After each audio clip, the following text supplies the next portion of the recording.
राधा कृष्ण भक्तों, ओम नमो भगवते वासुदेवाय। हरिओम हरिओम हरिओम। तो ये जो अब एकादशी आने वाली है वो आमलिका एकादशी है, उसकी व्रत कथा और व्रत खोलने की विधि के बारे में हम यहाँ बात करेंगे। तो कथा शुरू करते हैं। तो आमलिका एकादशी 27 फरवरी को है, 2026 को रात्रि में लग जाएगी। तो कथा इस प्रकार है। युधिष्ठिर ने भगवान श्री कृष्ण से कहा, श्री कृष्ण, मुझे फाल्गुन मास के शुक्ल पक्ष की एकादशी का नाम और महात्म बताने की कृपा कीजिए।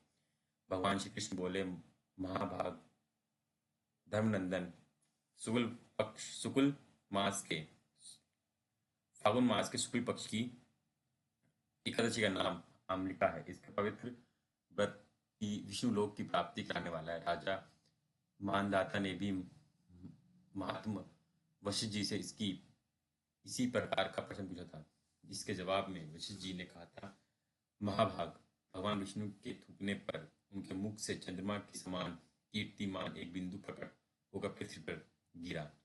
उसी से आम्लका का महान वृक्ष उत्पन्न हुआ, जो सभी वृक्षों का आदिभूत कहलाता है। इस समय प्रजा की सृष्टि करने के लिए भगवान ने ब्रह्मा जी को उत्पन्न किया, और ब्रह्मा जी ने देवता, दानव, गंधर्व, यक्ष, राक्षस, नाग तथा निर्मल अंतकरण वाले महर्षियों को जन्म दिया। उसमें से देवता और ऋषि उस स्थान पर आए जहाँ विष्णु प्रिय आम्ल का वृक्ष था। महाभाग उसे देखकर देवताओं को बड़ा विस्मय हुआ, क्योंकि वो उस वृक्ष के बारे में वह नहीं जानते थे।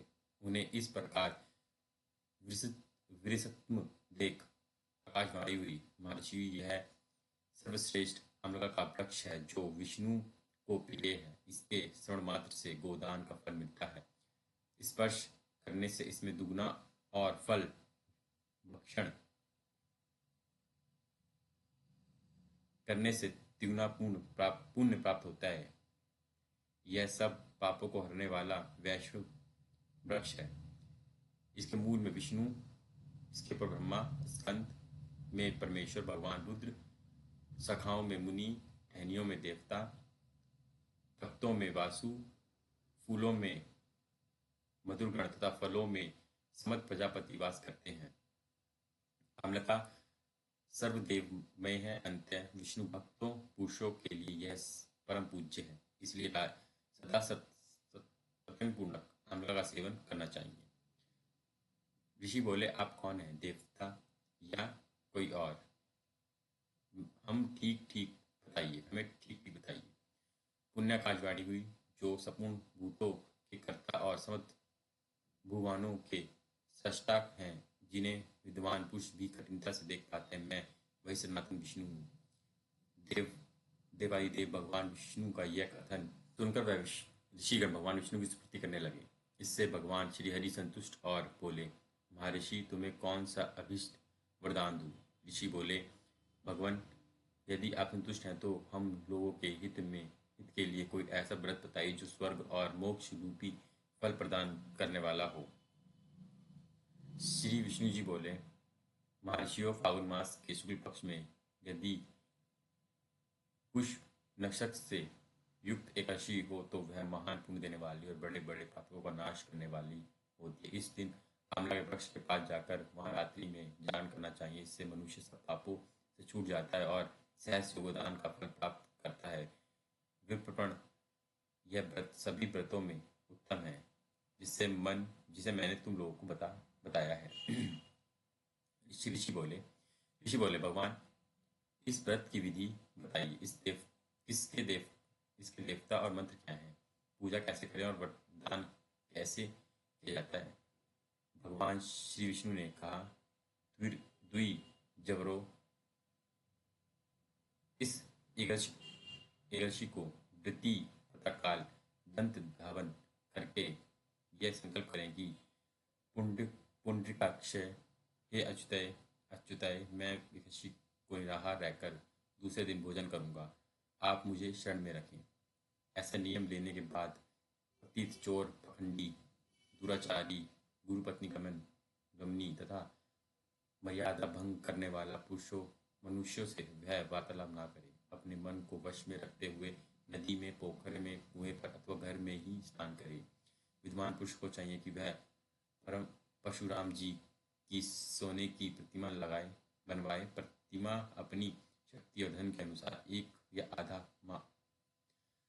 पाशे स्वर्ण की होनी चाहिए। स्नान के पश्चात घर आकर पूजा और हवन करे। इसके बाद सब प्रकार की सामग्री लेकर आंवला के वृक्ष के पास जाए और वृक्ष के चारों ओर की जमीन झाड़ बुहार लीप पोत कर शुद्ध करे। शुद्धता की हुई भूमि पर मंत्र पाठ पूर्ण जल से भरे हुए नवीन कलश की स्थापना करे। कलश में पंचतंत्र और दिव्य गंध आदि छोड़ दे। स्वस्त्र चंदन से उसका लेप करे। उसके कंठ में फूल की माला पहनाए। सब प्रकार के धूप की सुगंध फैलाए। जलते हुए दीपक की श्रेणी जलाकर रखे। तत्परता यह है कि सब सुंदर और मनोहर दृश्य उत्पत्ति करे। पूजा के लिए नवीन छाता जूता और वस्त्र भी मंगवा कर रखे। कलश के ऊपर एक पत्र रखकर उसे श्रेष्ठ लाजो खीलों से भर दे। फिर उसके ऊपर परशुराम जी की मूर्ति स्वर्ण की स्थापित करे। विश्व काय नमः कहकर उसके चरणों की, विश्व रूपाणी नमः से दोनों घुटनों की, उग्राय नमः से जांघों की, दामोदराय नमः से कटिभाग की, पद्मना भय नमः से उदार की, श्रीवत्स धरणीय नमः से वक्ष स्थल की, शक्राणी नमः से बाहीं वहां की, गदिने नमः से दाहिनी बाहाँ की, वैकुंठाय नमः से कंठ की, यज्ञ मुखाय नमः से मुख की, विशेखाय निधय नमः से नासिका की, वासुदेवाय नमः से नेत्रों की, वामाय नमः से ललाट की, सर्व महताय नमः से पूर्ण अंग तथा मस्तक की पूजा करें। यह ही पूजा के मंत्र हैं। तदंतर भक्ति युक्त चित्त से शुद्ध फल के द्वारा देव आदिदेव परशुराम जी को आराध्य प्रदान करे। आराध्य का मंत्र इस प्रकार है। नमस्ते देव देवश्व जम दग्ने नमोस्तुते नमस्ते ग्रहणाय धीमहि दंतमम लंकाय युते हरि। देव देवेश्वर जम दाग्नि नदन नंदन श्री विष्णु स्वरूप परशुराम जी आपको नमस्कार है। नमस्कार। आंवला के फल के साथ दिए हुए मेरा यह अर्घ स्वीकार अर्घ ग्रहण कीजिए। तदनंतर भक्ति युक्त चित्त से जागरण करें। नृत्य संगीत बाग धार्मिक उपखान तथा श्री विष्णु संबंधित कथा व्रत वार्ता आदि के द्वारा वह आतिथ्य करे। उसके बाद भगवान विष्णु के नाम लेकर आंवला वृक्ष की परिक्रमा 108 या 28 बार करे। फिर सवेरे होने पर श्री की आरती करे, ब्राह्मण की पूजा करे, वहां की सब सामग्री उसके निवेदित कर दे। परशुराम जी का कलश, दो वस्त्र, जूता आदि सभी वस्तु दान कर दे और यह भावना करे परशुराम जी के स्वरूप में भगवान विष्णु मुझे पर प्रसन्न हो। तत्पश्चात आंवला का स्पर्श करके उसकी प्रदक्षिणा करे और स्नान करने के बाद विधिपूर्वक ब्राह्मणों को भोजन कराए। तदनंतर कुटुंबियों के साथ बैठकर स्वयं भी भोजन करे। सपूर्ण तीर्थों के सेवा से जो पुण्य प्राप्त होता है तथा सब प्रकार के दान दे